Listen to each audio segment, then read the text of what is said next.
Šiandien turėsim šiek tiek praktinių dalių. Viena iš pirmųjų bus Unifloat glaisto stiprumo siūlė.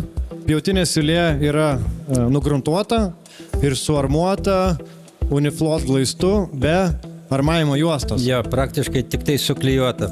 Gipsas bijo traukimuose. Ir kai plokštės džiūsta traukiasi, tai yra grinai gipso džiūvimo pasiekmė.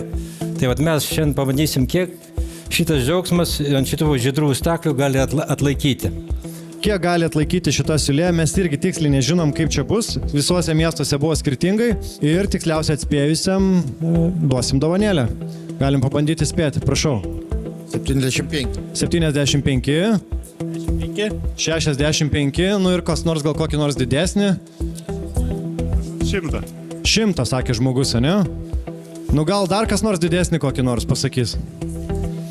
130. Gerai, 130, nu pabandom. Pradėsim nuo 25. Gal iš karto didėsim dar. 25. 60, kas sakė 60. 70, kas sakė. Taip, 100. Nu, kas sakė virš 100. Buvo 120 spėjimas Na gerai, žiūrim. ir buvo 100, man atrodo, tai Taip, 110. 150. pavargo Žilinas jau. Nu, sunkus darbas, žinai. 190. Eina man rekordą.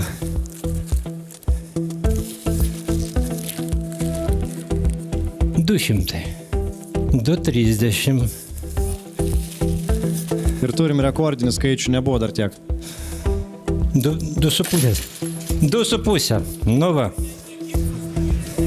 Tai gipso kartonas trūko visai net ne per siūlę, siūlė laiko toliau, trūko pats gipsas. Tai va, kai gerai sformuota siūlė, tai yra garantija, kad jinai tikrai laikys.